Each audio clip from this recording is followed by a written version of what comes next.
Hi, podcast friends. Would you like to help all the answers become very, very deeply, profoundly popular? You can do two very simple things for us today to make us incredibly fancy in the eyes of the world. Would you go to where you listen to us and just click on 5 stars? Give us a 5-star review.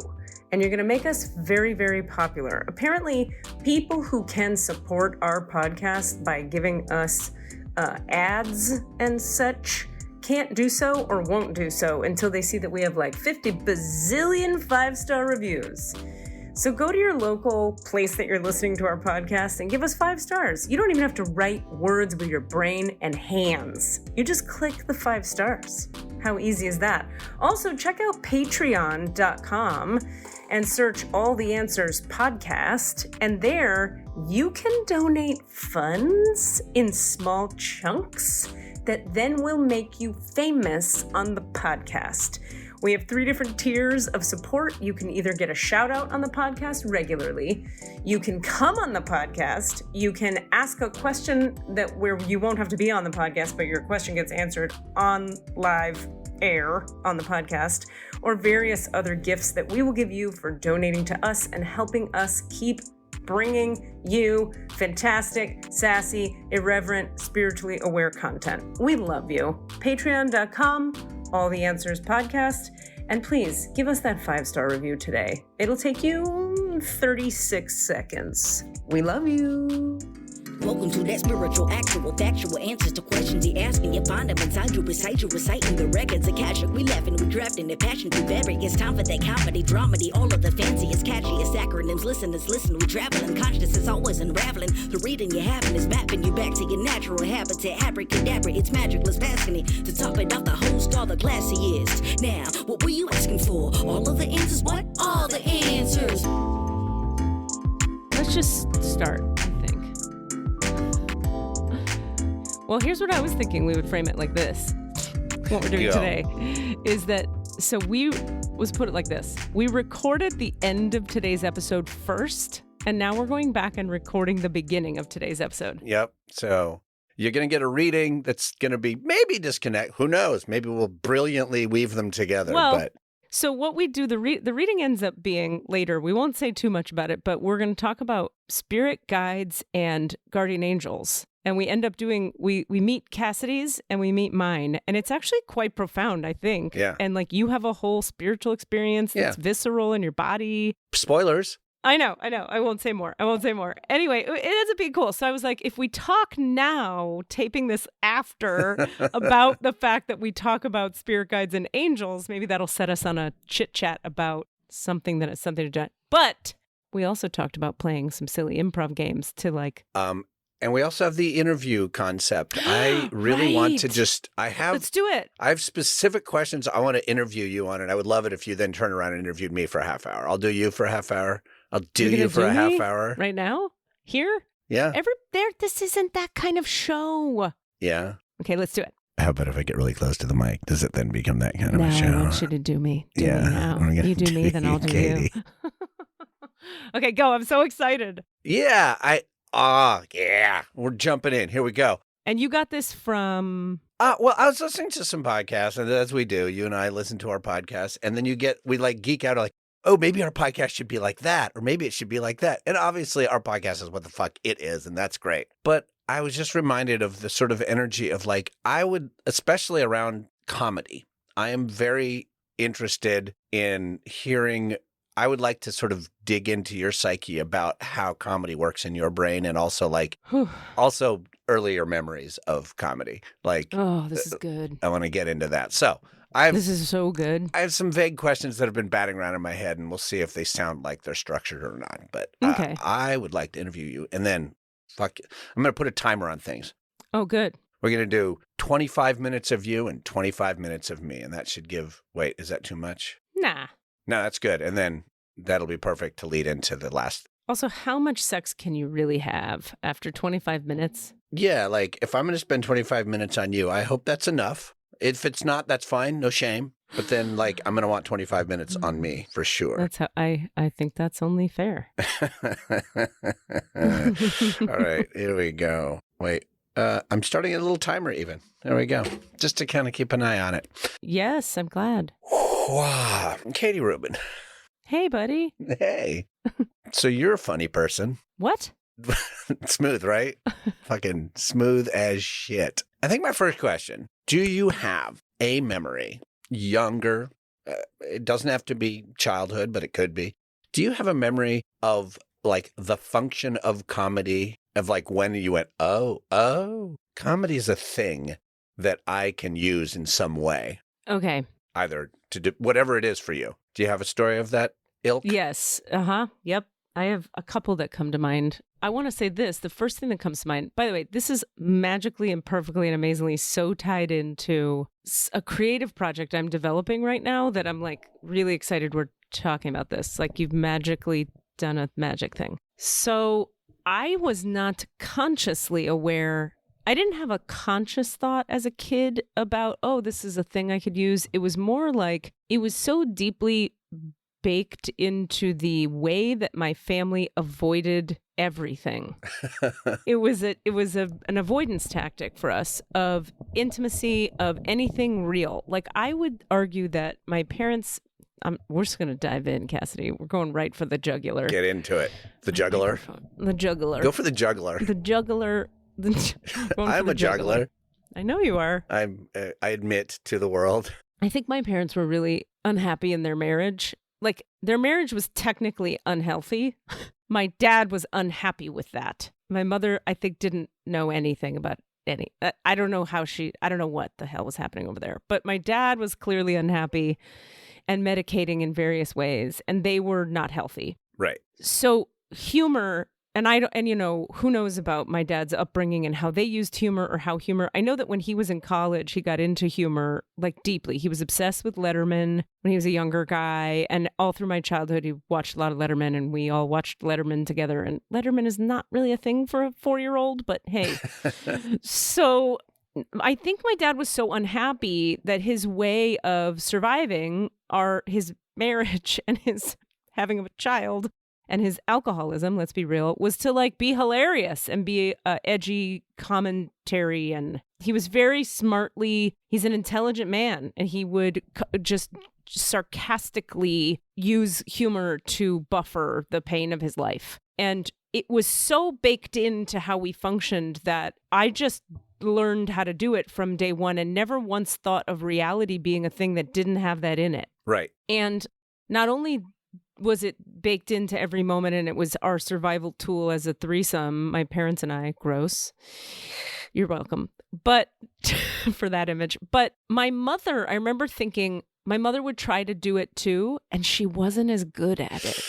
She wasn't as funny. Mm-hmm. So when she would try to do sarcasm or commentary, biting commentary, she just sounded mean and not smart. She is a very smart person, but she couldn't. The comedy place was not the place for her to do her smart. She just sounded evil. Mm-hmm. He sounded mean and funny.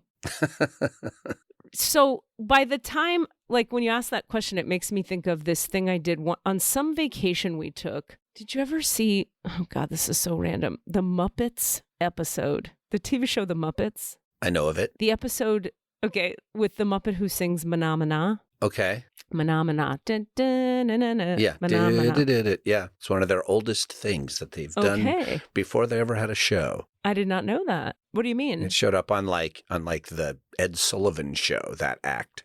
Really? Yeah. Anyway.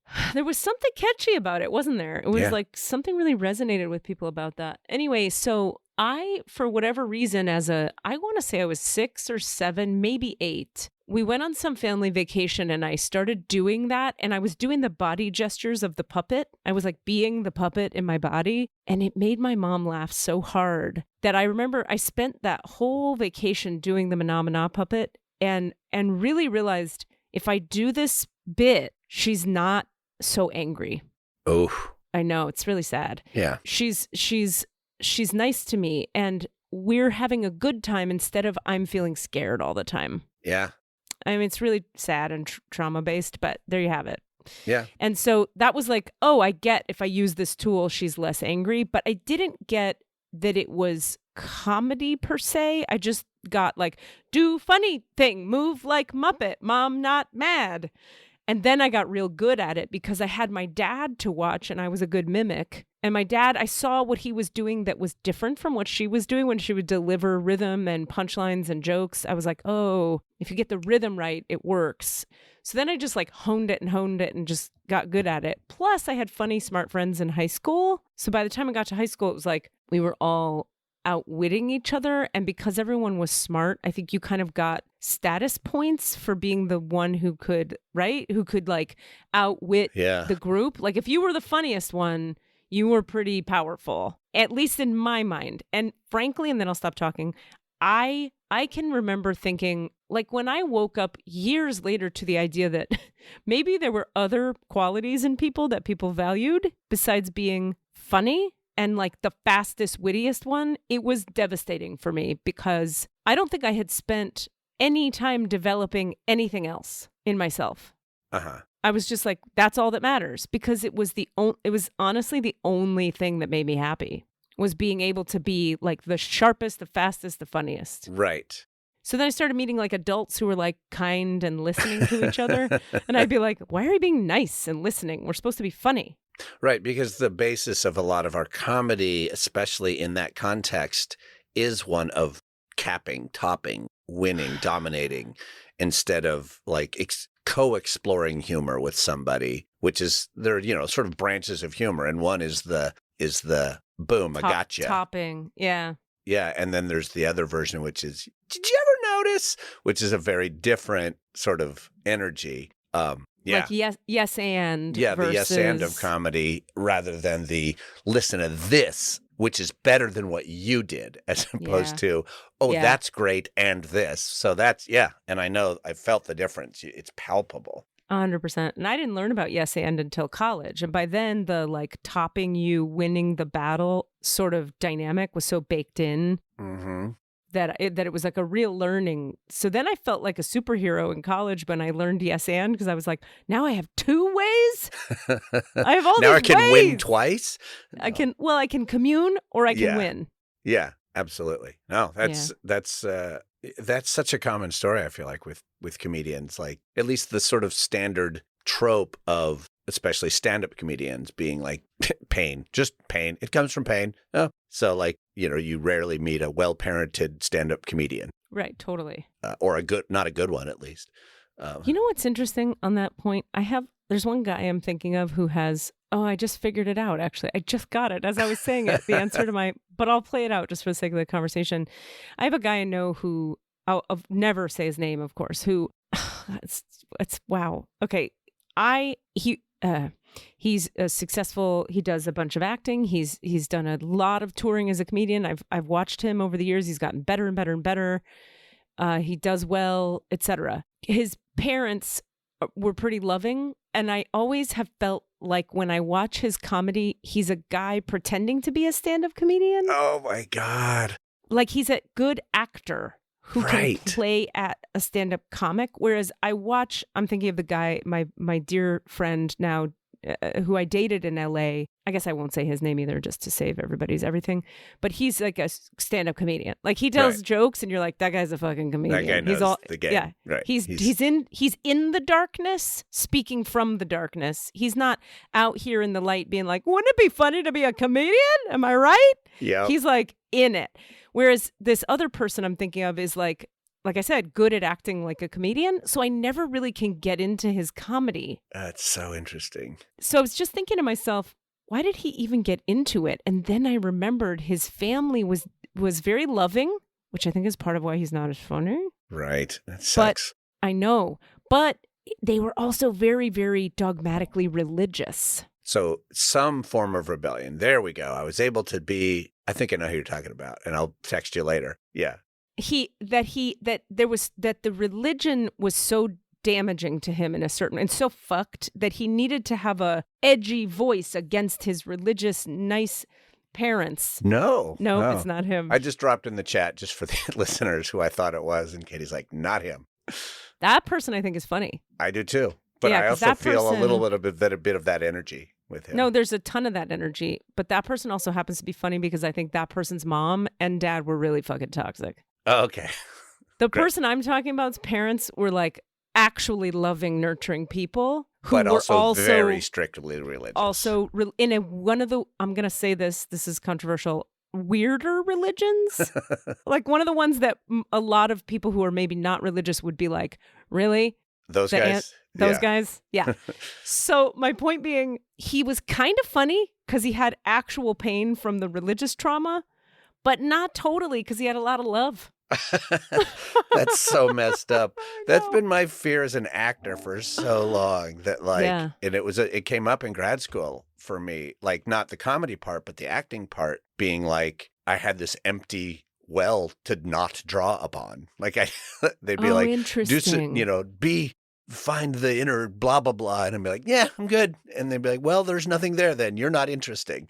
And so, I mean, I've worked through that, but that was definitely, So what? I think it's true for actors. It's true for anybody who's Yeah, expressing, and artists, songwriters. 100%. Like you got to have something to pull from. Well, but so what do you do about that when you don't have rage or hate to pull? What do you do? I mean, there's plenty of shit in the world that I have experienced that just wasn't bad parenting. Childhood. Yeah, or and there's some smaller wounds that occurred even through loving parents, just because we live in a Okay. world that exists and shit goes on. For sure. But it was a little harder to unearth because it wasn't banging at the door going, "Let me out. I have feelings to express." I got it. I've had to dig for them more. But yeah.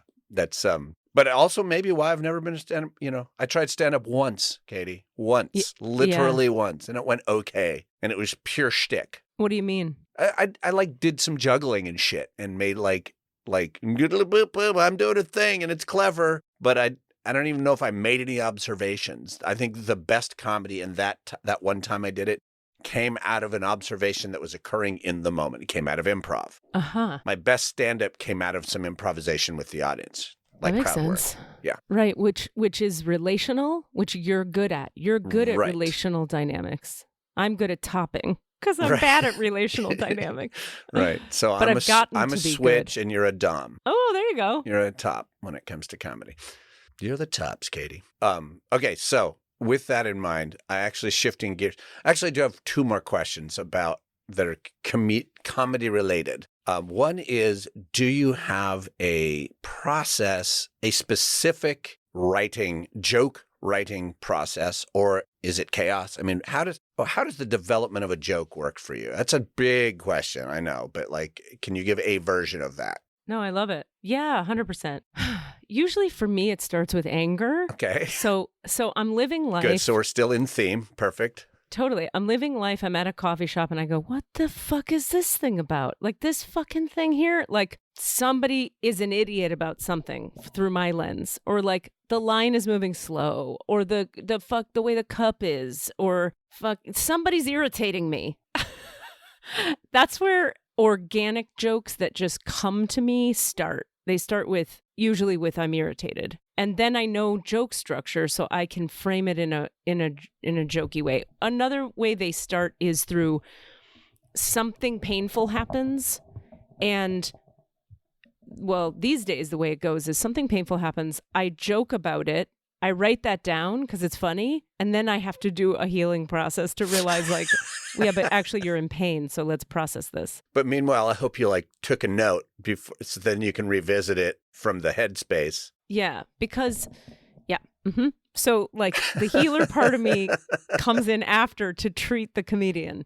Because the comedian goes like, oh, isn't this crazy? And I do a dick joke. And then I go, but I'm sad. And then I process it with my healing tools.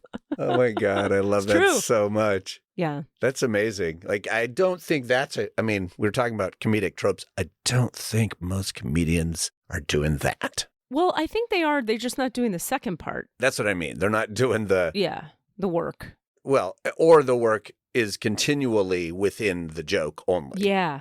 Yeah. So they're still working it out, and probably it is a way of doing a little bit of the work, but they're not then bringing the light of Christ to it. For sure. I think here's the thing about that. I think that people talk a lot about comedy is the best medicine or laughter is the best medicine. And I think laughter for people listening to comedy is a great medicine. But people writing comedy, for me, the writing of a joke and the changing of pain into a joke doesn't remove the pain of the thing I'm writing the joke about from my body completely. It transmutes it and gives me power over it in the moment, but I'm still sad about having been dumped or whatever it is, having twisted my ankle 2 days ago or whatever it is. So for me, I learned the hard way that comedy doesn't, the lie, I hate to do this, but I'm going to do it. The lie comedians tell themselves is, I turned my pain into comedy and now I'm better. For me, I'm not actually fully better. I just feel better now. And how did I learn that? I learned it because I wrote a bunch of jokes that were funny and I learned how to tell them in front of people and I told them and the people laughed and they clapped for me. And then I went home that night alone and was still sad. Oh. And couldn't understand that. And because you're like, I got all the applause. I got all the love. Everyone was there with me.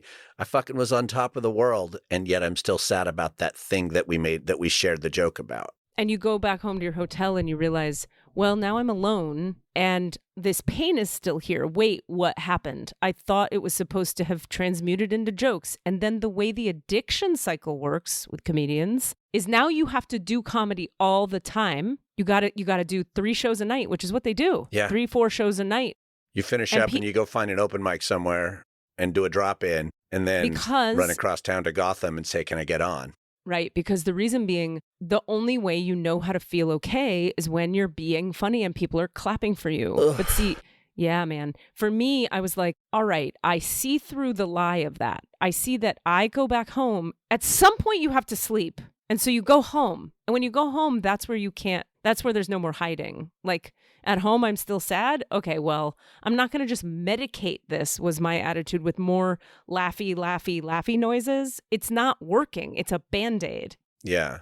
So my thing was I was pretty determined to figure out, how do I actually rid my body of the heaviness of this sorrow? And that's what makes me a healer comedian, not just a comedian. Right. Love that. Wow. Yeah. Thank you. Huge shift in gears. Okay, I'm ready. This is another memory story question about, can you share, my favorite framework of a lot of where comedy comes from is from the surprise, the thing that we didn't expect, either because the comedian surprised me or because the comedian themselves was surprised. Right. And as an actor, we know that that's our favorite shit too. Like, do you have a memory of something that happened on stage, either as a stand-up comedian or an actor, where everything went wrong, but because of that, it was the best, or if it was the worst? It could be the worst too. I just want to hear a story about everything going differently than one expected and what was the result of that. Okay, I have one. We all have 100 of them, but yeah. Right. God, I hope I don't know if I'm going to be able to recall the logic of how this played out. And I kind of wonder if you were at this show. So I did a stand-up show at the Aurora upstage. I think I was. Okay. Now, not the one with the homeless people joke. No. Oh, okay. Maybe it was a different one. Yeah. Because there was the one where you just picked on one old white guy for a really long time, and it was really funny, but it also got kind of wild. It did? What happened there? I just remember you just laying into him and then being like, oh, well, sit there and take it, buddy. Hope you can handle it. And we were unclear whether he was handling it. Oh, okay. Was the audience laughing? Yeah, we stayed with you. Okay. So you stayed with me, but he didn't. Because it was unclear whether he was still with it. But that's not, I want to hear your story.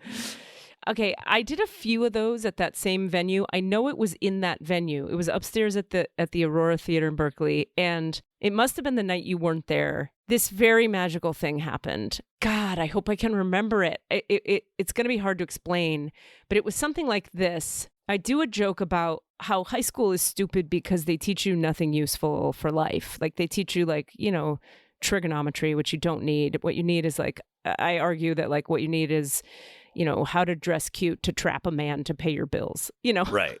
or how to actually process your feelings and have relationships with people. Something about, whatever. I'm talking about high school. Right. And then I think I said to the audience, like, do you know what I mean? Did you guys have good high school experiences? And someone in the back yelled, like, no. And I said, well, why not? What happened to you? And they said an example of something that happened. Like, I'm going to make something up. I don't remember what they said. It was something like the football player broke up with me and I was ashamed. Some embarrassing something they went through. Uh-huh. And then I bantered with them, and people were laughing and it was funny. And then I went to the next joke, and the punchline of my next joke perfectly bled into what it was like. And I had forgotten that my own punchline was like, the football team guy breaks up with you. I land the punchline. I go, so you know what I mean, buddy, in the back. And everybody's mind was blown because they thought I had somehow magically known, like, how did that happen that my next joke was like pre-written by a guy in the audience? Yeah. Yeah, so it was magical. And it was all, like you said, it was based in improv. Like he and I were just proving back and forth, being present with each other. And then it so happened that my next joke like perfectly tied back to that prov. So it was very satisfying. I'm reminded of being in an audience, being the guy that was being bantered with. And like everything I said was like the next foot of my grave. Like it couldn't have been more perfect. He was like, you dude, what's your story? And I'd be like, well, actually I'm in an open relationship. And he was like, oh, welcome to the internet. And then it was like, well, where'd you meet? Circus camp. And then it was just like every beat was like, you could not have written his story. Like his routine could not have been more well written. That's by really me. good. Like that's really good. I was a gift in that moment, and all I was telling was the simplest truths. That's exactly what I'm talking about. That happened with that guy. Yeah, it was that moment. Yeah. Yeah. Well, he set up your punchline for you more perfectly than it was already. It was already a well-shaped punchline. Yep. But then he was like, well, actually, the truth is what you're about to say is true. No, and it was here is mind how blowing. we know that. I love it that was shit. Amazing. God, and talking about this story makes me want to do comedy again because I'm like, God damn it, those miracles happen every fucking time. I'll give you one more. Yeah. Can I tell you one more? Please do. This was a show at Capitol Stage, and it was a packed house. It was maybe 150 people in that space or whatever. And Nice. They have that wide space, so it's the stage is long left and right, but but not deep forward and back. So it's like a rectangular room. So you're standing in the middle, and then like, so the guy to my left, there's a guy to my left who was wearing, it was like nighttime theater show, right? But stand-up comedy, winter, California, but still winter, maybe it was like 50 degrees out.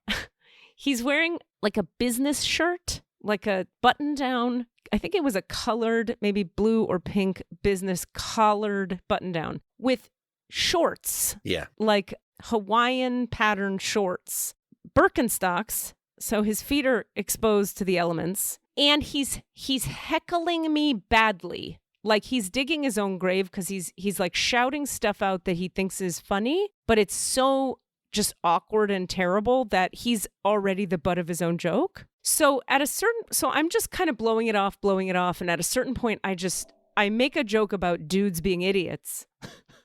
Like something about men and, how fucking, and I said, like our friend here. And I point to him and he's already dug his own grave. So it gets a huge laugh because he's made my point before I've had to make it. Now I make the point and I point to him. He doesn't get that I'm making fun of him. So he starts to say dumb shit back to me that is just exactly in keeping with the premise I just told and the joke I just told. Oh my God. So he'll say a sentence and I just turn to the room and look at them like, see? And they laugh. And then I turn back to him and I go, what other things would you like to say? And then he says another thing and I look at the audience like, see? And they laugh. Then I was able to like riff on it on the level of like, so I go like, why? So do you feel like it's cold outside? And he goes, yeah. And I go, why did you wear those shoes? And he said some stupid shit I can't remember that was so crazy that I would just turn to the room and be like, see? So he gave me 15 minutes. 15 minutes in an hour. Yeah. That's a quarter of my show. You're like, I actually have to cut some of my content because of this genius. But it was so brilliant because, I mean, it killed every second. Was a murder. Yeah. It was, he wrote that show for me. Love that. Pretty great. Love that. Fucking hecklers, man. And also one more thing, and this is the last thing, this is much shorter. Michael Stevenson, who is the artistic director of a very wonderful theater called Capitol Stage, was in the audience on one of those nights that I did that show there. And I have a joke about how I have an old lady vagina now and how my vagina looks like I like this joke. It looks like the side of a roast beef sandwich. If you were to leave a roast beef sandwich out in the summer sun for too long, how like the meat it's like less dark meat in the middle, and then toward the edges it just gets darker and darker. Uh-huh. And I'm describing my labia as being like all beat up and fucked up, and they look like like the side of a roast beef sandwich. Michael Stevenson lost his mind laughing at that joke, and he was at a certain point the only person laughing. Like everybody finished laughing and he couldn't stop laughing, and then he started to repeat roast beef sandwich. It's like a roast beef sandwich, and he's saying it by himself in the house. And then I started laughing because it like touched my heart so much when you can get Stevenson going. He's just such a good guy that it just means so much when like a kind man can't help but love your tasteless, lowbrow commentary on life. So then he and I were just interacting back and forth where I was going like, yeah, roast beef, huh, Stevenson? And then he would laugh and then the audience would laugh. It was just silly fun. Nothing, there was no genius to it. It was more just like the sweetness of he couldn't stop enjoying himself. And we all got to ride that train. Love that shit. Yeah. The joy of when it all breaks, but in the best way, when it falls apart for a moment. Because, I love watching a stand-up comedian actually laugh. You can tell, too, when they're doing this is the part where I usually laugh at what's happening. And that's okay. Like, it's well acted. Yeah. But with that moment when they just actually can't, when we're all just going like, well, that fucking A, that happened. Yep, 100%. And we can all just stop. It's a moment of deep communion when you can all just stop and go, we're there when a thing happened.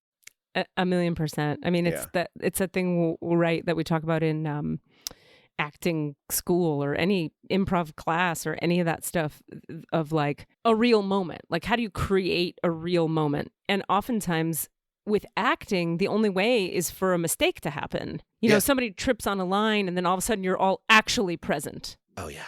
Instead of like acting like you're present. Exactly. Yeah.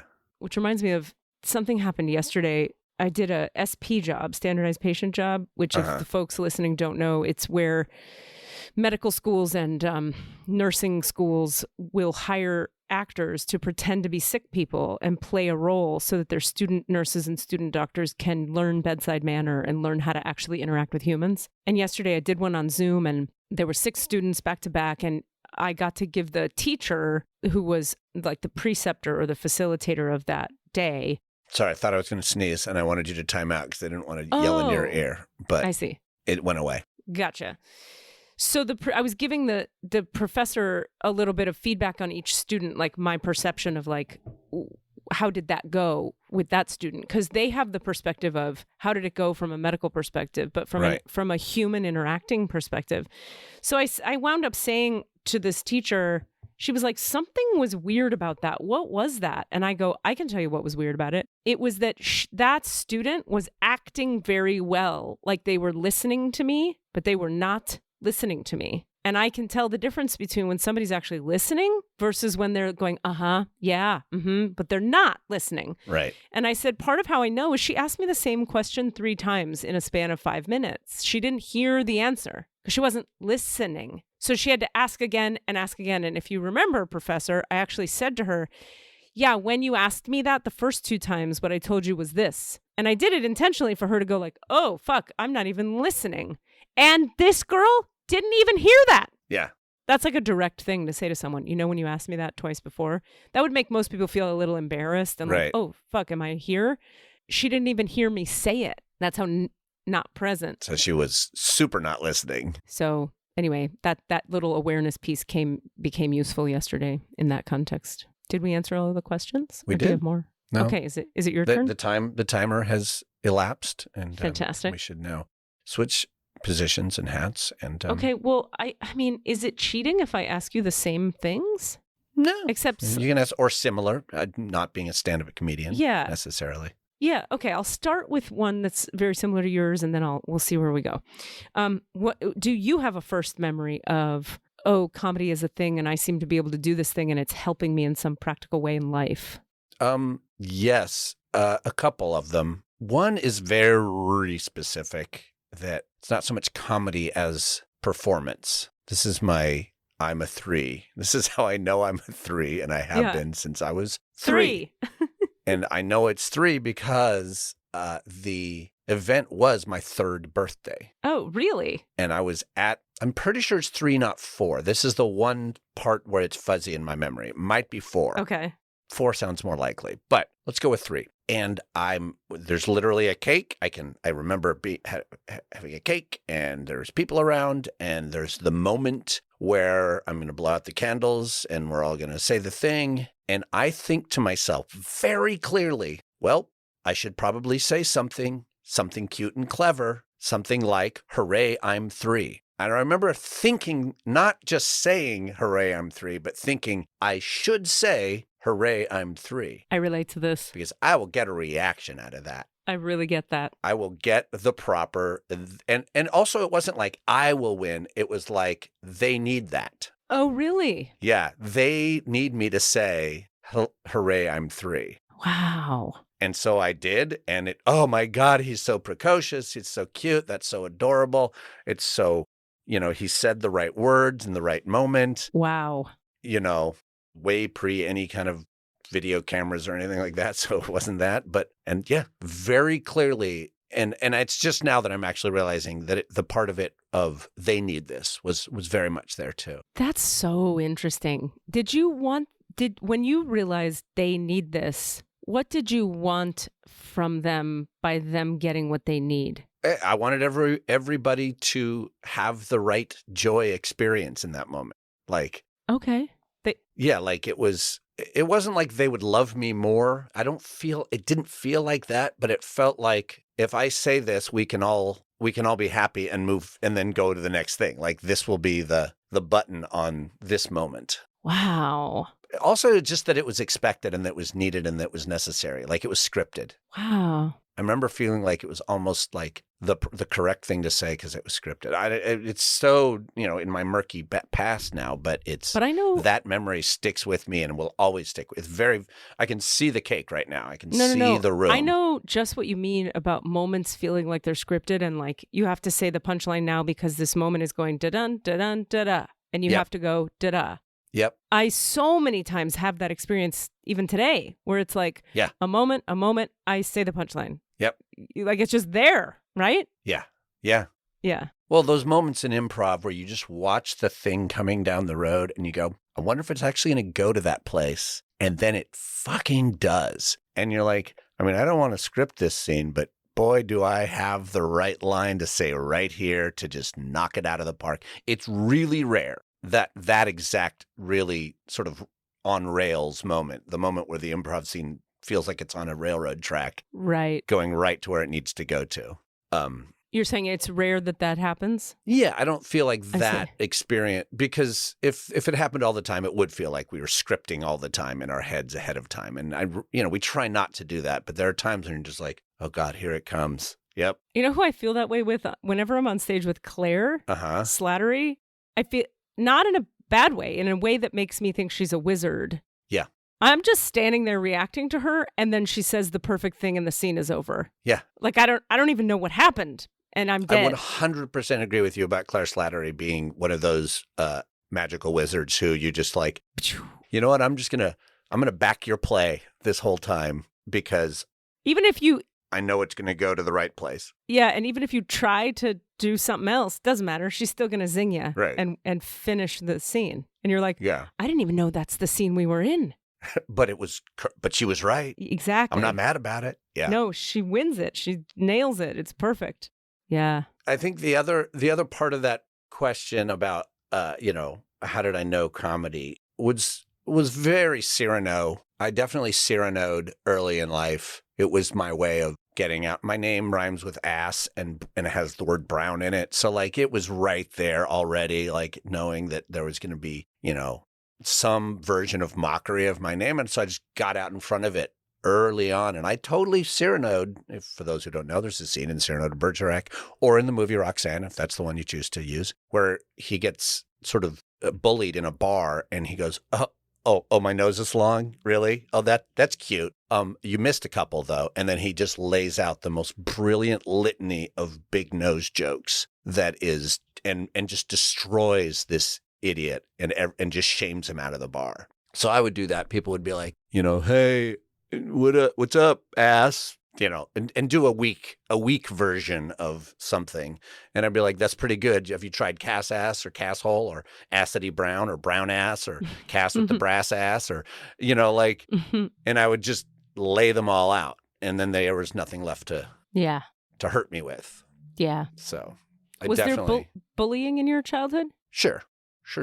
There was? Oh, yeah. I had some bullies. I didn't know that. I had some bullies. What'd they do? I had a couple specific that would, physically threaten me or whatever. I was never getting beat up. It was always intimidation. Ew. Yeah. It was just shitty, weird stuff. People just pick. In junior high, I had a guy who really bullied. He really picked me out and decided to just constantly harass me and give me a hard time. And I finally stood up to him one time in the hall and tried to punch him back. I just remember he had a very big, flabby belly. Okay. So it absorbed my fist. Oh, no. It wasn't like it hit and didn't do anything because he had abs. It was the opposite. It was like, it was really unsatisfying as a punch. Wait, so he hit you and you hit back? No, I hit him. He was just kept on me and he had pushed me and I finally just snapped and I just punched him and it didn't do any good. And then he laughed at me because, you thought that hurt. And then I got mad again. And right when the principal walked by and he took us to the office because he caught us fighting. And then I was able to tell him why, because I was forced to. I didn't tattle, That's awesome. I didn't rat on the guy. I was able to be like, well, I was sick of it. Here's why. And what happened? The principal was really good. He was no one got in straight on trouble that day. So the guy didn't get punished, which is good because if you got punished, then it's a whole other thing. Yeah. He was basically, I got my eye on you now. Don't do that anymore. Huh. And he also, mildly slapped my hand for, fighting in the hallway, whatever. Right. But because he had to. But we didn't get in actual trouble. We got in this weird sort of he just was like, hey, cut that out. I don't want to have to bring you into and it stopped after that. It was now being watched. But yeah, that guy I could never use comedy with because he was just pure meat. He was just, he was just all brawn and anger. Mm. He did not have a happy life. Yeah. I tried to get my friend who was the local tough, whatever, juvenile delinquent, I believe would be the term back then. Friend I'd grown up with on my block who was my super close friend, but was also a total, just a little criminal. Knew everything and me tough. And had we lived in a town where you had gangs, he would probably have been in a gang, but I tried to get him to intimidate the guy off of me, but the guy didn't know that Steve was to be feared. Oh. Right? Because he didn't know Steve's reputation. Yeah. My buddy. Yeah. And Steve was like, I'm not going to beat the guy up. I was like, I don't want you to, so it didn't work. It literally didn't work because the guy was not informed. Right. The reputations didn't line up. That sucks.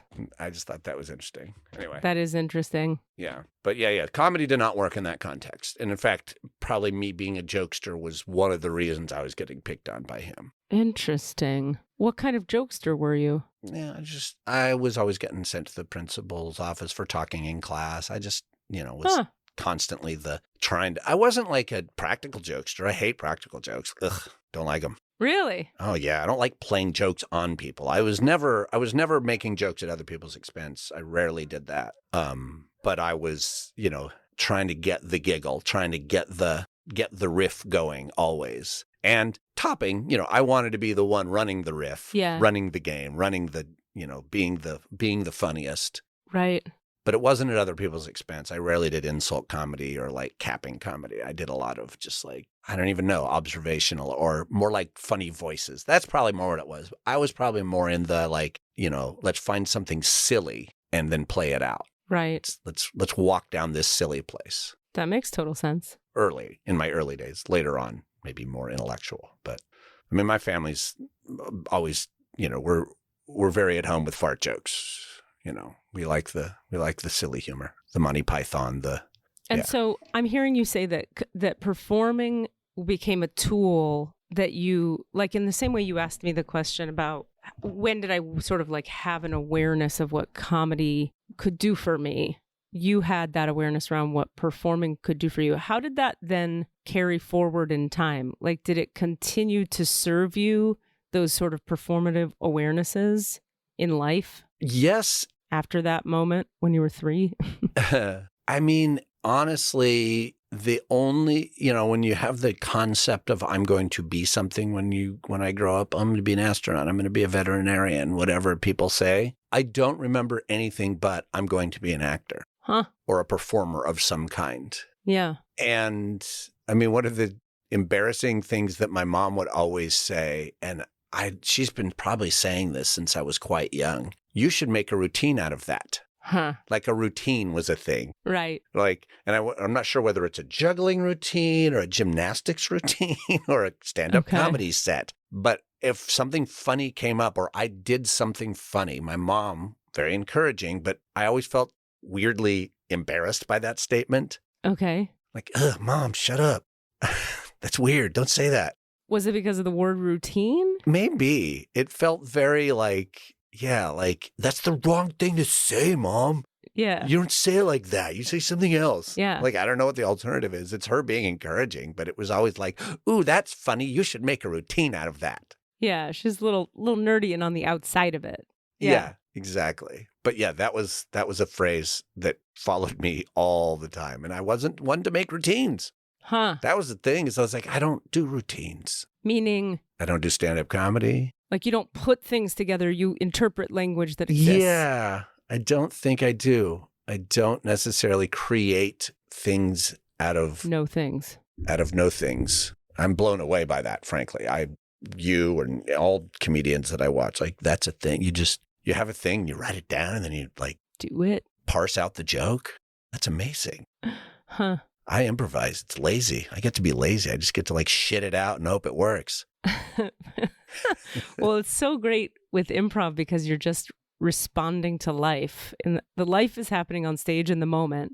Mm-hmm. And you just respond. It's very organic. It's very real. It's very in the moment. Yeah. Well, that's like I was saying, the stand-up comedy thing, the one time I did it was like in the pub at Sonoma State. There was like a comedy thing, and my friend John Burnett was doing a lot of stand-up comedy work, and he was someone who I later improvised with a lot. He was one of my formative improv buddies. He was doing comedy. Our friend Elliot Cavey was doing comedy. These are just names I remember. And so I was like, yeah, I'll get on that bill. And I was doing sort of a lot of sort of slightly stolen material, because as a juggler, there's sort of some standard tropes that you can run when you do like a juggling routine on a street performer. You could be like, you hit this, this, this, and this. And so I was doing some of those and then like making my own thing. But then at one point I noticed that I was getting more laughs when I would get on the mic. And if I got off the mic, it was less funny. So I would lean off the mic. And then I spent a good 30 seconds of really good beats with the audience going, funny, not funny, funny, not funny. Just riffing on the sort of audio quality of being on the mic and it being funnier, and then being off the mic and it being less funny. Which is sort of that, there's a standard, I think, stand-up trope of playing with the mic as the thump of the head. Yeah. Being like, a lot of comedians do that, like, hit yourself in the head with the mic and it sounds like this, and that's funny. Or you drop the mic and it sounds like this. Or you drop the mic in a certain way. Yeah. Or you dance with the stand or do something with the stand. Yeah. Yeah. And but that was the funniest part of my whole shitty routine was the moment that I discovered something with the audience in that moment. That makes sense. So that's why improv was always the thing. For real. I love it. For me. Yeah. That's really cool. Well, I kind of like aware of time, I'm going to kind of round this whole thing out just with a thought that comes to mind of like, I go back and forth and around and around about, like I just told you, and we just told each other, the ways that comedy and being funny and performing and stand-up were defensive strategies against getting hurt. Right. Right. And so in that way, it's a pathology.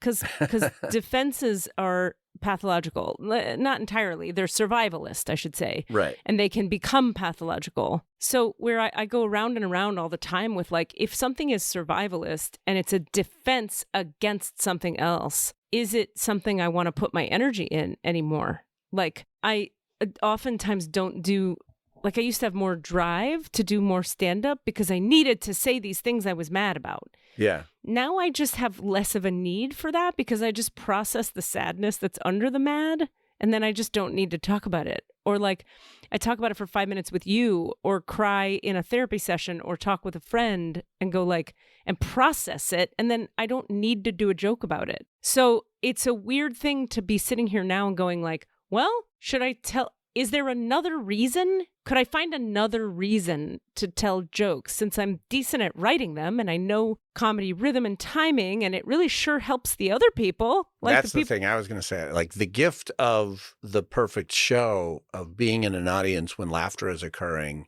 with a stand-up specifically, or with some really good improv occasionally where you just pee yourself with laughter, like that is some of the most deeply cathartic therapeutic work we can do. And so that gift is the reason to do it. But for you, it's less of a drive now. Well, so I'm in a transition point, and I'm sitting with all that as I'm going like, I'm not gonna, it's sort of like you could say to someone, anything you do with people in the room is a gift for them.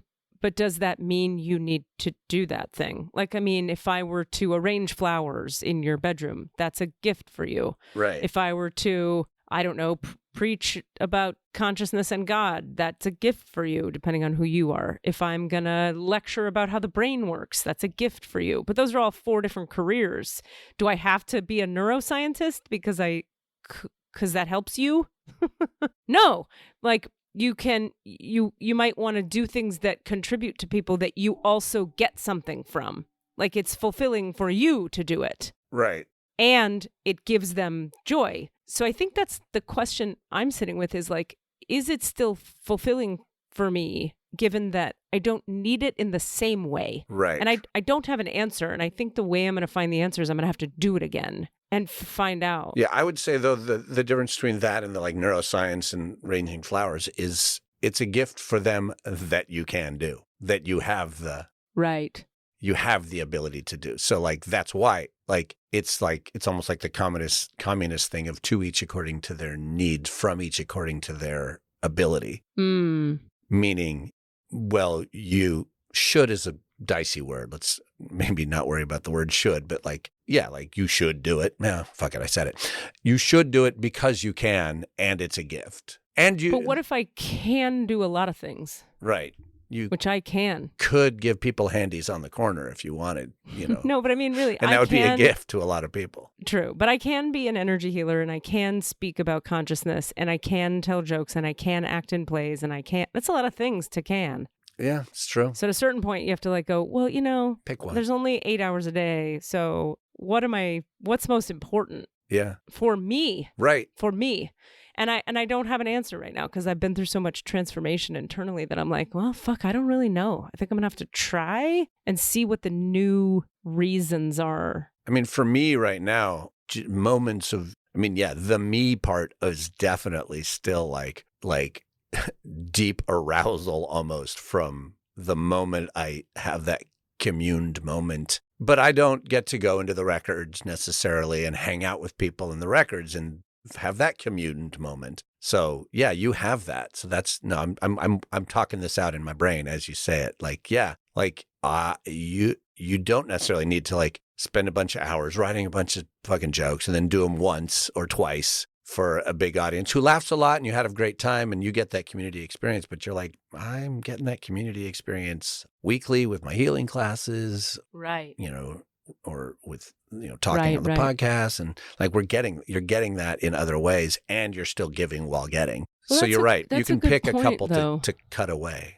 But that's a good point, because now that you say that, I'm like, well, there's a certain communal experience I get from the teaching and a certain shared moment I get from what we do, and but I don't get the shared moment of laughter that I created from nothing. God, I like it is almost sexual, that level of like, for me. Yeah, I miss it so much, just doing that one show 2 months ago where I was like, I said funny and they loved me because of it. So good. They loved themselves more because of it. Like they were happy. We're all in joy together. Yeah, I said, hooray, I'm 3. I gave them I completed that circuit. Nice. It is like a circuit that you're completing. You're like, ooh, this circuit needs completing. Here it is. Ka-kunk. Ah. That's so good. You know, and then there's the moments where it doesn't land, where it utterly crashes and burns. You're like, that is some of the, I can remember running out into a lobby once during a show, because it was one of those improv shows where you said a thing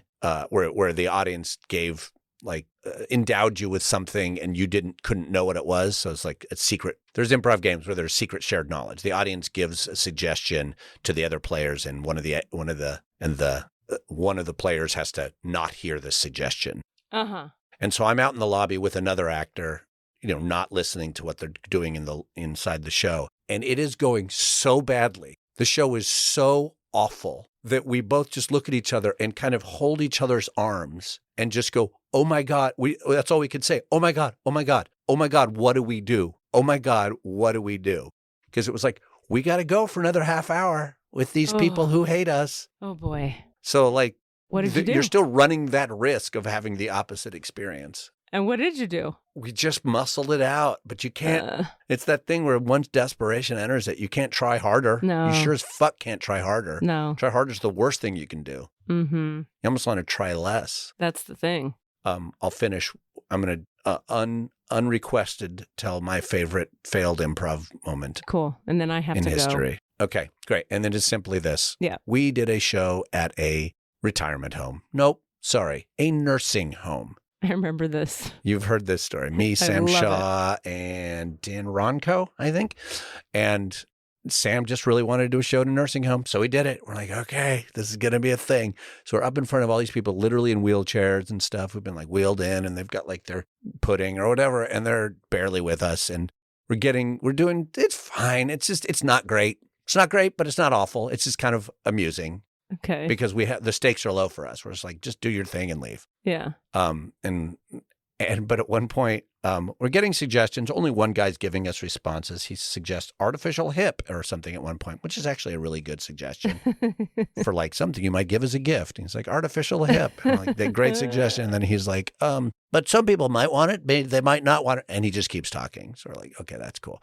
But then we're doing a game where you get a list of emotions, feelings, and we say, so I'm the guy getting, okay, can we get anybody have any like feelings or emotions? We're going to write them down. We're going to, a feeling like sad or happy and nobody's saying anything. And so I'm like pushing, I'm like, angry or confused. And then someone just from the back, just very loudly turns to their attendant and says, I wish I hadn't come to this. No.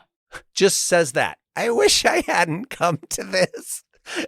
Clear as day. Wow. And I just said, my best moment in that was I said, regret. Thank you. Excellent. And we put that down and we just played it out. But like, honestly, thanks, Madge, because you just told the story that a lot of us are telling when we're in an improv show. You're sitting there and you go, I wish I hadn't come to this.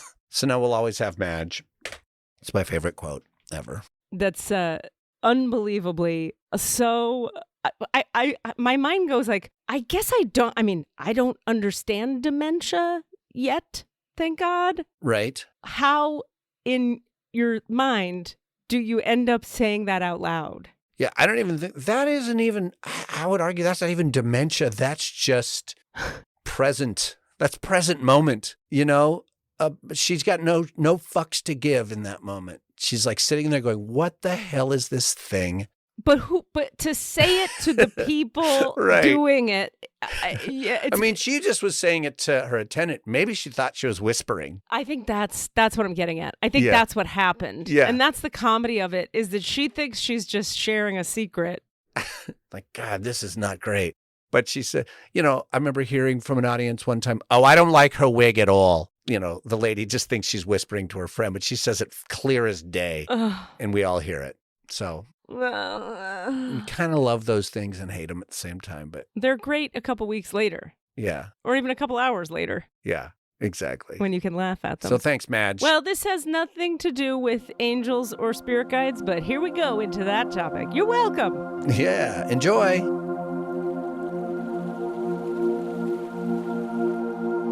All right, so we'll close our eyes and we'll take a few deep breaths into the low belly.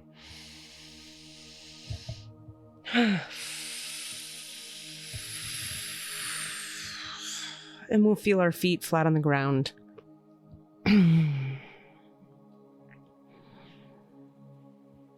And as we consciously fill that low belly with air, expanding it, allowing it to fill, we become aware of the bottom center of each foot. We'll just watch a little spinning foot chakra open at the bottom center of each foot and spin wide. Spin open, spin wide, spin open, spin wide. Wider and wider like a tornado expanding. Until the mouth of the tornado expands so wide.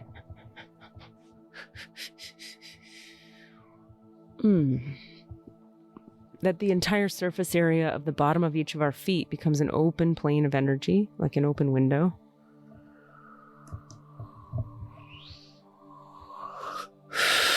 We'll just acknowledge internally that opening this window and breathing deeply low in the belly allows the electromagnetic fields of our bodies to communicate more directly with the electromagnetic fields of the earth below us. And we'll watch now as 500 energetic tree roots of light extend through the open window of our left foot, anchoring hundreds of miles down into the earth. And we'll watch as 500 energetic tree roots of light extend through the open window of our right foot, hundreds of miles into the earth. These tree roots of light are extending from the tree of light that is us, each of us as an individual, metaphorically living as a tree of light, a light body.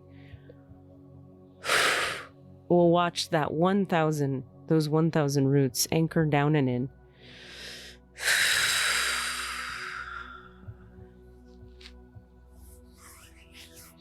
And as they anchor down and in, we'll watch our grounding cord extend from the base of the spine down to the center of the earth. Nice, big, wide grounding cord shooting down to the center of the earth. And we'll watch as a river of light begins to flow up from the planet, generously donated to us for our wellness. And it flows forward into our root, forward into each hip socket, down through the quads and glutes and hamstrings, this river of light down through each leg, through the knees and calves and shins and ankles and feet. We'll watch as it rushes down into those roots we established moments ago.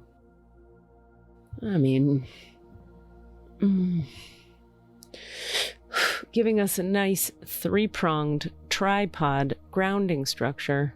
Left foot roots, right foot roots, grounding cord, anchoring our light body to the light body of the planet. And from here, we do acknowledge the forces of light, asking for guidance, direction, and courage to know the truth as it is revealed for our highest good and the highest good of everyone connected to us. Holy Spirit of God, protect me, please, from all forms of self-centeredness and direct my attention to the work at hand. Help me to know Cassidy Jamal Brown and myself in the light of the Akashic Records. Help me to see Cassidy Jamal Brown and myself through the eyes of the Lords of the Records, and enable me, please, to share the wisdom and compassion that the masters, teachers, and loved ones of Cassidy Jamal Brown and myself have for Cassidy Jamal Brown and myself.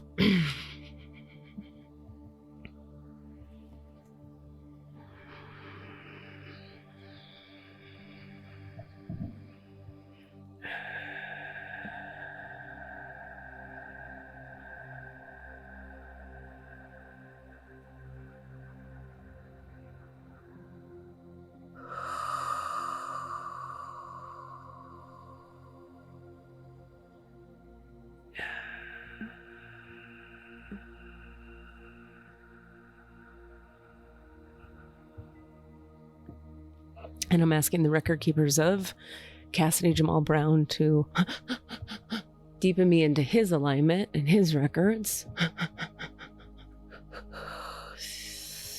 Expand my awareness, open my field, so we can deepen into Cassidy's records now. And I ask that you deepen me into my Akashic records now. All right. And I ask that anything and everything in Cassidy's field or mind that would stand in the way of each of us receiving highest truths today, clearest truths, deepest truths, anything in the way of that it be dissolved, released, cleared, unlocked, uncreated now. You know, the first thing that comes through just right away is this awareness of like, you know, this like the angels, if you will, or the beings of light on the other side are applauding you and I, Cassidy, because they're talking about like, this is what happens with real intimacy. Like your friendship has reached a new level when you're willing to get in the shit with someone. And it's a lesson for me, more than you, I think, because, I mean, they're like, no, you don't think it is, because I have had more trauma around intimacy than you have had. And so for me to stay in a conversation like that and just be witnessed being arrogant and then being broken and then being sad and then, you know, all of it is, it's very vulnerable, very intimate, and they're applauding us both for staying and softening, both of us on both sides, and meeting there. It's like, and then mirroring, no, what's that called?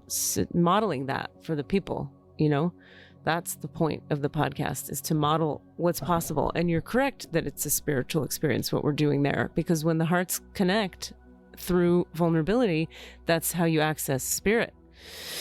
So they're just like applauding, clap, clap, clap, clap for us. So thank you all, angels, for that. So yeah. And then they're giving me a little intel about this tapping I've been doing is really helping me have a stronger emotional body, so I can actually tolerate more intimacy with people in this way, like conflict-based intimacy. The tapping's really helping with that, so that's helpful for me to hear. Okay, so thank you guys. So we were talking with you, I was talking with you before we got on the podcast about, so I've got, is it correct, I'll start there, that each human, is this how it works for each human, that we have one spirit guide and one guardian angel? Okay, so they say it's not as formulaic or simple as that.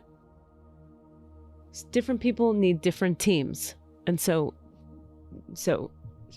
you know, so do I have one guardian angel? Yes. Do I have two? No. Do I have one spirit guide? Yes. Do I have two or more? No. So I have the Matt Fraser thing, which is why I resonate with what he says. Yes. Okay, great.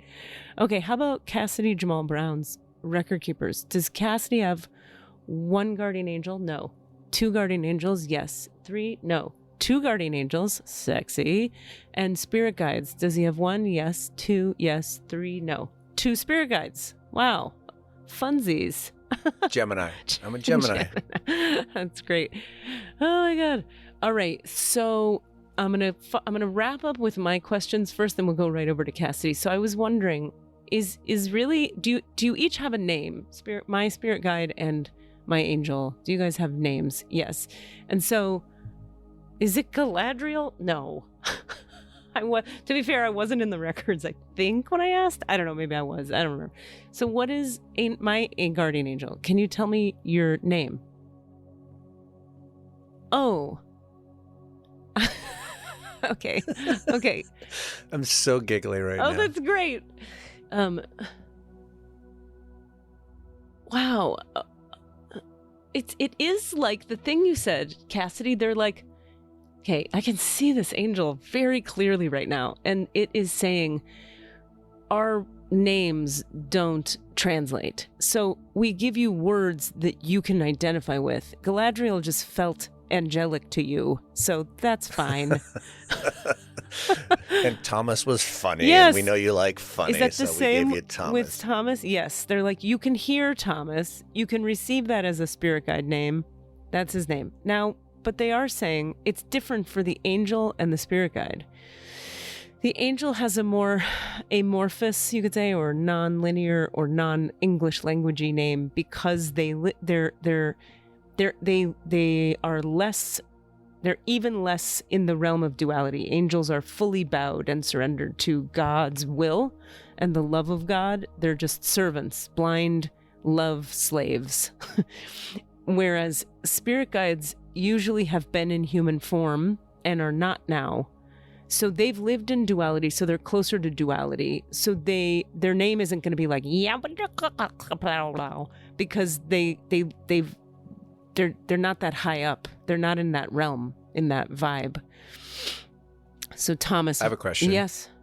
about do we maybe it's whatever. Do we share like is Thomas also somebody else's spirit guide? No. Good question. No. It's very particular to the individual. That's why Katie has 1 and 1 and you have 2 and 2. They're just for you. And that is true. They also want us to know in your Akashic records that the beings of light in Cassidy Jamal Brown's Akashic records are quite specifically about Cassidy Jamal Brown, period, end of conversation. Okay. All right. So is there, I just want to know, so is there like, could we say there's a more accurate name that you have, spirit guide? No, not in my case. Thomas is just fine. I want to ask, are you like an ancestor of mine? No. Are you a human being I've had past lives with? Okay. Wow. And you agreed. Oh God, that makes me want to cry. We had a past connection, and this lifetime, his contract was to be my spirit guide. Oh my God. That makes me feel, that's really very, it makes me feel like I matter enough to have somebody give a fuck to play that role. It feels like a big job. So I'm just honored by that. And the angels, I go, well, of course, angels are doing what angels do, but it's still very special and sweet. Last question for me, then we go to Cass. How can I trust when I'm outside the records that I'm actually hearing from you guys? Like if I tap in and go like, hey, Galadriel and Thomas, GT, maybe I'll call you that. How do I know I'm actually hearing from you? And they say, you'll feel it. You'll feel the cool wind blow, the cool wind of expansive awareness blow into your low belly. That's how you get it. When you feel that, you know that's us. Oh boy. And now they're talking about, this is why for me it's so important what I eat and don't eat, and what the coffee thing is important, because if I'm eating too heavily or too much, it's harder for me to feel them and to get the awarenesses I'm trying to get, that I want to have.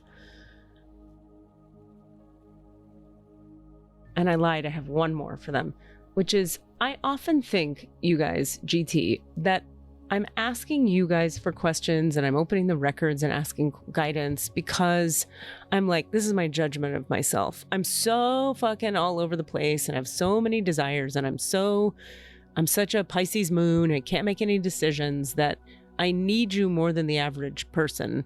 And that's why I lean into you, because I'm just so fucked up. And they're like, no. Wow, my head will not turn out of that no position. Well, so then can you give me a different framing? Because I'm really tired of judging myself on that one. Yes, you are created with a profound curiosity and a need to know what the divine would have you do. This is your dharma. You came this time around having agreed before you embodied that you would care about what God wanted, because of all the times before when you didn't. You said, okay, this time I choose to need to know what the divine would say about it. What is in my highest good? You've experimented already with every other option, and you still feel inside yourself the pull towards those other ways of functioning. But you agreed to be relentlessly curious, almost obsessed with needing to know what the divine would have you do, because this is your dharma. This is the work your soul has to do this time. You said you would. And this is what it's about this time. It's not always about this in a lifetime, but you agreed and you chose quite consciously to purify and to make it be about that. And you knew you would struggle with it, and you knew you would say, but I want to do these other things.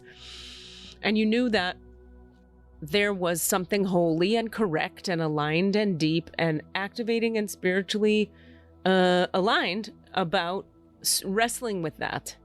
You knew you'd be wrestling, and you knew that the struggle was part of the deal. It's part of the deal. You're supposed to struggle. You're not an angel. Yeah, no shit. Certainly not. Okay, well, thanks, guys. That's super helpful. I may have a few more questions, but let's talk to Cassidy's team, if we may. I keep thinking of agent and manager, like your management team. Oh, that's cute. Yeah, that's why I keep giggling whenever you say, "All right, let's talk to my angel and my your team members." It's my if I had a career like that. We're gonna book Cassidy some movie gigs today with his team. Okay, so what would you like to ask, Cass? Let's see if they have anything to say about who they are, or what do you see, or do you hear anything about like just descriptors of energy or anything? Okay, so all right, so I'd like to deepen into Cassidy Jamal Brown's records here. We'll put mine kind of aside for a moment. Okay, thank you. And then we'd like to. Could we get like a name or an energy or any information about? Let's start with his angels. Like, where do they stand? Where do they exist? How do they exist? Yeah, so yours... All right, so this is what I'm looking at. If you guys could just show me whatever is true about Cassidy's spirit guides and angels.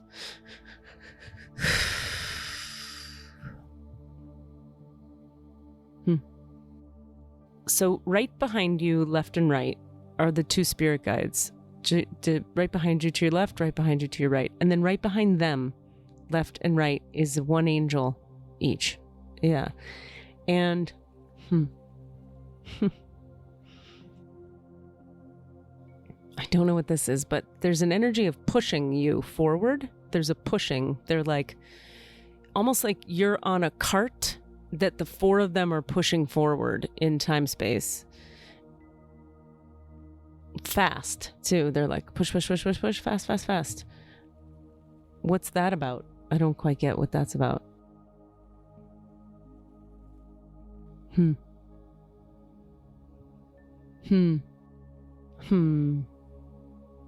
It's like you're being carried through life. Some people are being guided through life. Some people are being suggested through life. Some people are being poked and prodded through life. Some people are being smacked through life. You're being carried on a wooden chariot of sorts through life by your team. You really are. That tracks. Yeah, right?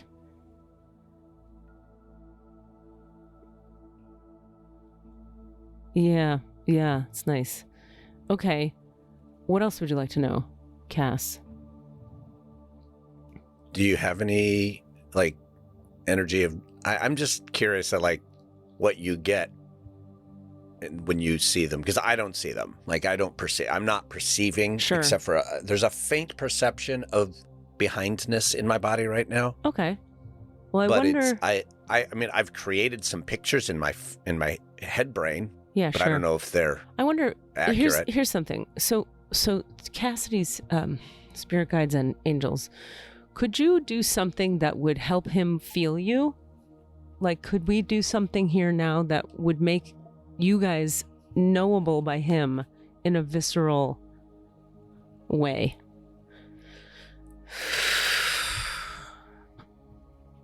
I mean, that's a yes. So they're working on you right now. And if you can feel into your second chakra, Cassidy...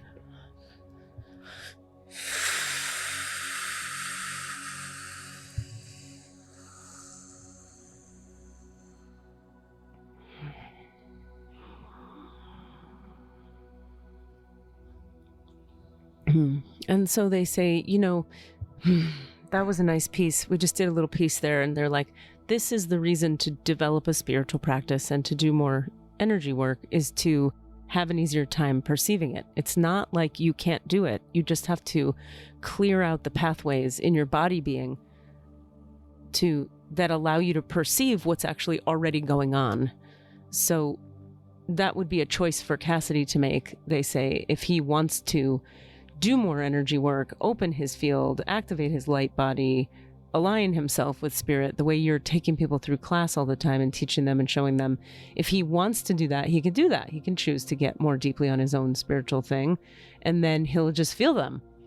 Us, For now, we just did a thing. So they I don't know, there was like a cleaning out of something in the second chakra that made it easier for you to, if you breathe down into your pelvic floor, open your consciousness, like expand your awareness, you'll feel a little more now of them going forward in time, in just waking moments.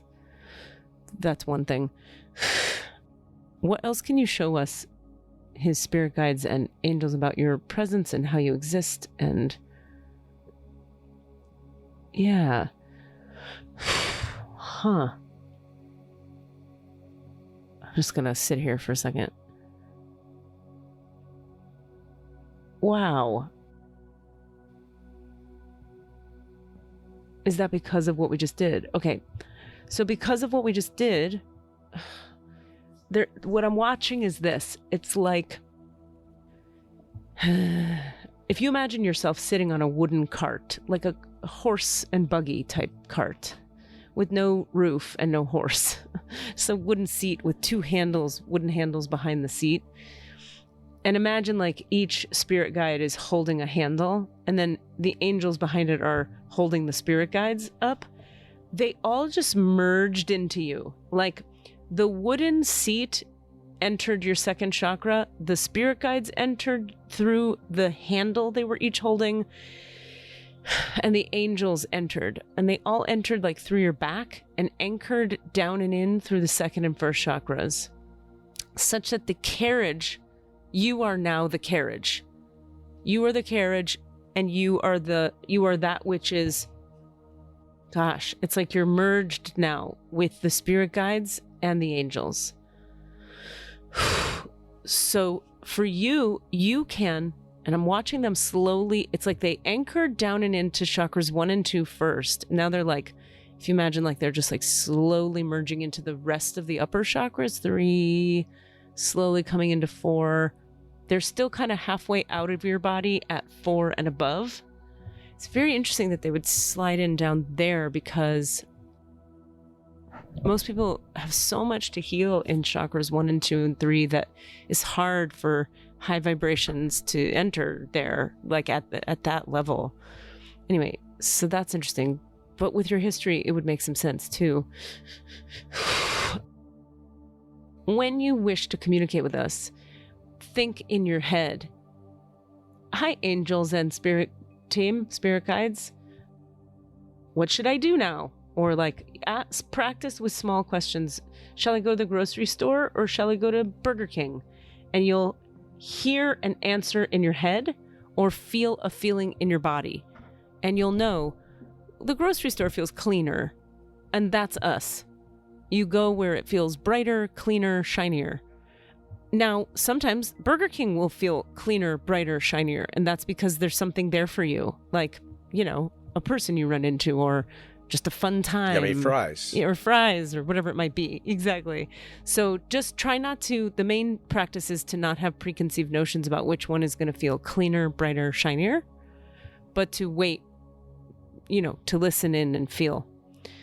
Does that also work with more like yes, no, as opposed to two options? Yes. Yes. It works both ways.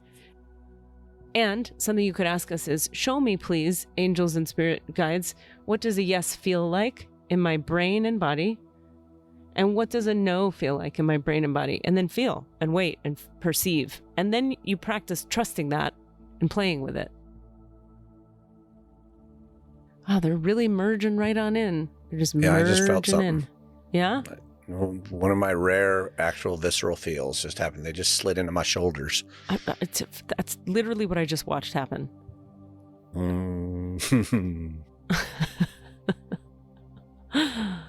Oh, you son of a bitch.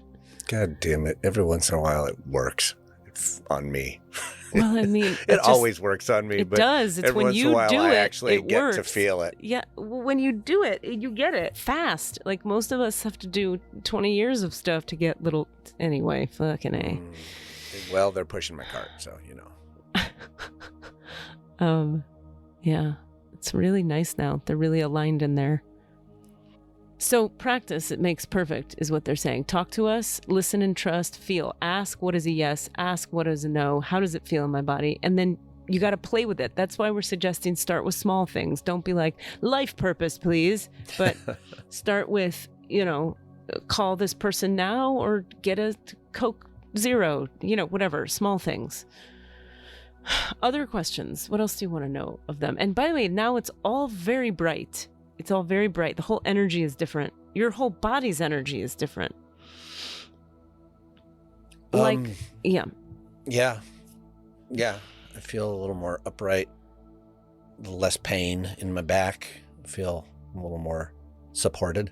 So that's good. Yeah, I don't know. I keep seeing, and it's the guides, and I don't know what this means, but I'm trying to decide if it's me imposing an image that I want or not. But I keep seeing very tall, dressed in like Men in Black suits, but not necessarily like male, like very sort of gender amorphous, but still in these male Men in Black suits. But that may just be a fucking fantasy because I like that image and I want that to be what they are presenting as. But well, let me see. That's what and that's for the spirit guides. Yeah, it's not the angels; it's the spirit guides. Yeah. Well, so they're like, look, the images you get are images that work for you, and that's so you're not making it up in a way that makes it fake. You're receiving it in a way you can receive. Right, we have our lenses in which we frame things so that we can perceive them. That's right. Right, it's the same as like a name, I would imagine. It's like, that's right. Yeah, sure, we look like that. Whatever. Yeah, exactly. Thomas. Yeah, we'll go by Thomas. Sure. Is that what you need? Great. Then let's go with that. Yeah. I get that. I mean, that's kind of what I get when I ask that question. Yeah, I think that's right on. What else? I'm also just feeling that my answers for some reason right now, and I don't know, I don't want to force it, but like where it feels like I'm going to get answers is in my sort of yoke, shoulder, chest. Oh, okay. Like that part of my body feels like where reads, that's a yes. It's like, because that's where it's all hanging right now. I feel like that's where I'm like almost like a clothes hanger. Like that part of the part of body that like a suit hanger would hold. Like the jacket that hangs off of that part. That's where I'm getting as like, that's the image I'm getting of being where like my answers lie. I don't know. Well, that's that reads what I'm like getting. A yes. Reads like a yes to me too. We'll see. And the fact that you know that it reads like a yes means you're already aware of what a yes is. Yeah. So then, the only thing they're saying is like, you don't have to think about it or judge it or evaluate it or try to figure out if you're creating it. What you want to do is practice trusting it. Another way to say that is act as if it's true. Yeah, that's my favorite thing to do on this whole podcast. Right? And you won't be duped. They're like, you're not going to get duped into some bullshit. Don't worry that acting as if means you're going to go dumb or you're going to go ignorant or you're going to not see nuance. You're acting as if you get guidance on higher level choices to make. Not some way that the divine is going to dupe you. Or turn you into a bobblehead or something. What else?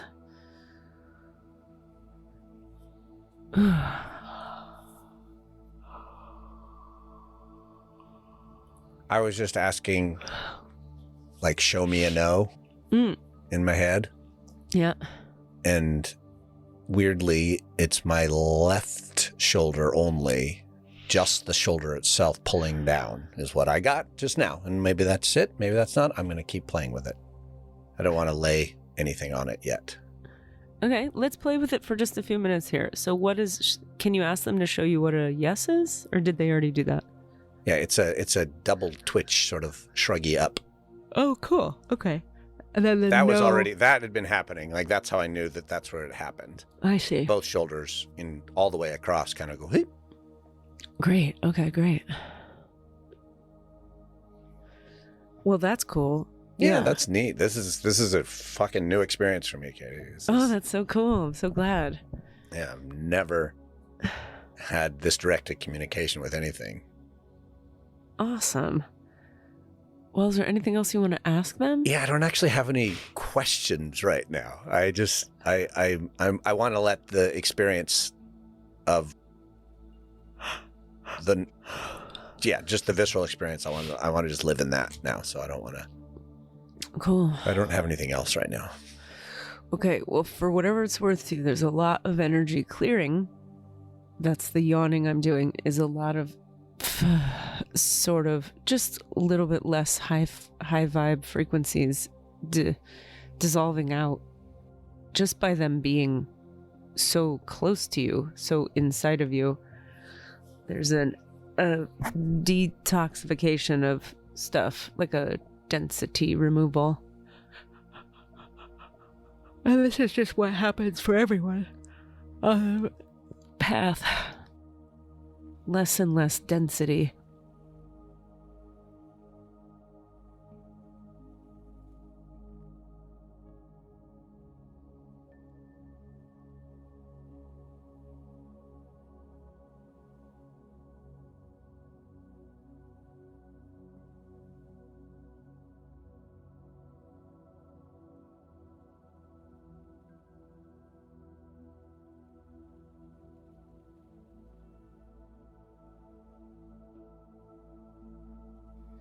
I have to ask a question for me. Continue to enjoy whatever you're enjoying over there. So, my team, GT, back to my records here. Is my dog okay? Yes. Okay. What? She's so extra, like, sleepy and curly-uppy lately. Is that because of winter? No. Is that because of all that I'm processing and she's processing with me? Yes. Okay. Is she being harmed by this work? No. She signed up for this work. Okay. She's good with it. It's her contract with me. Okay. Is there anything I can do for her to make her little dog life easier? Like, you already do a lot. Okay. And then how do I work with the hypervigilance I have around her? I have a real hypervigilance. Tapping. Okay. Great. Okay. I can do that. Last thing, I've been having the sense lately that it's almost like this. Everything I've ever done healing on in the spiritual realm, like all the money stuff and all the mom stuff and all the dad stuff, it's like it's all getting revisited by the tapping on some other level. Is that true?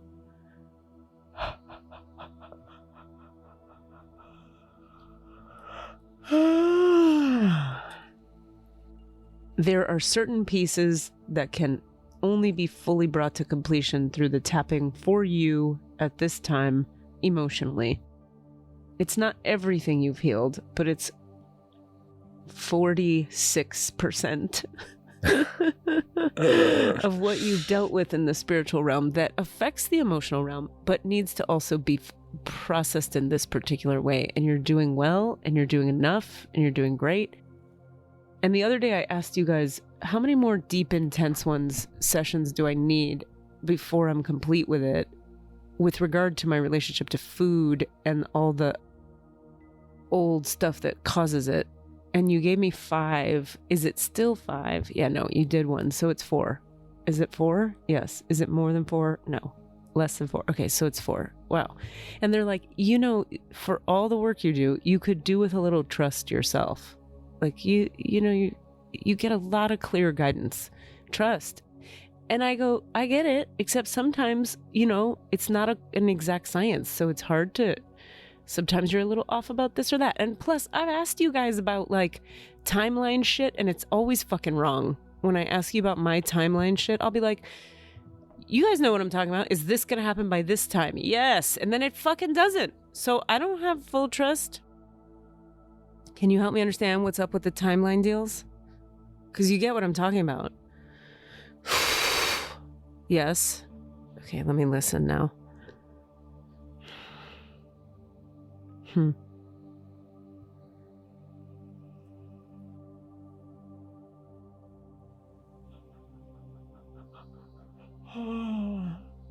Okay.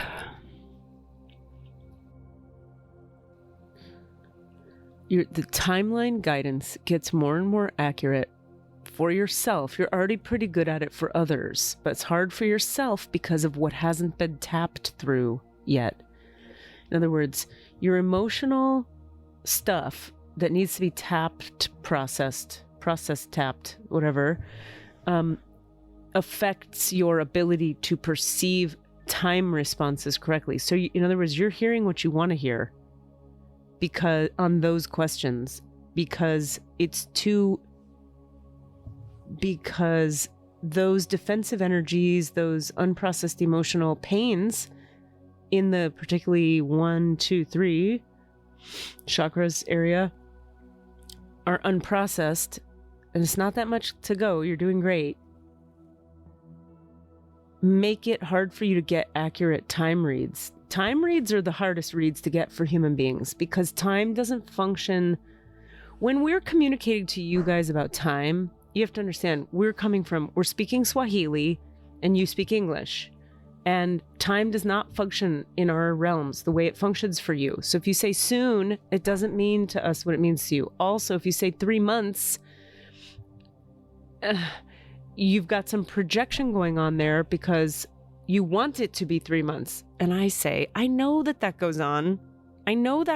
So I'm always trying to do checks and balances. They're like, yeah, keep tapping. We're having a combo over here, okay? Yeah. Thank you for your patience. I'm working it out. All right, so the tapping. I got it. That's fair. Well, speaking of time, we're way over and I got to go, unfortunately. All right, I'm let's sorry. do it. Let me close the records. Thank you for that. Wow, I want to thank our little teams, our spirit guides. My gosh, the angels. This has been cool. Thank you for the Cassidy. Yeah, for the Cassidy awakening. That's huge. And for the clarification and all the info, just thanks, you guys. I ask that you stay with Cassidy if it's in his highest good and if he wants it, so he can have like a really direct experience regularly, should that be something he desires. So I want to thank the masters, teachers, and loved ones for their love and compassion, the lords of the records for their point of view, and the Holy Spirit of light for all knowledge and healing. I ask that you return all of Cassidy Jamal Brown's energy to himself now, please. I ask that you return Cassidy Jamal Brown to his complete human wholeness now. The divine portal and the Akashic records of Cassidy Jamal Brown are now closed. Amen. I'm leaving mine open. The divine portal and the Akashic records of Cassidy Jamal Brown are now closed. Amen. The divine portal and the Akashic records of Cassidy Jamal Brown are now closed. Amen, amen, amen.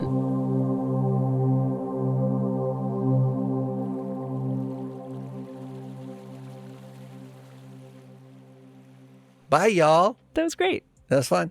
All right, I'm so sorry. I gotta run. Get out of here. Bye. Love you. I love you. That was great. Thank you. Bye. What are you asking for? All of the answers? Say what? All of the answers? Yeah, all the answers. Hey guys, thanks for listening.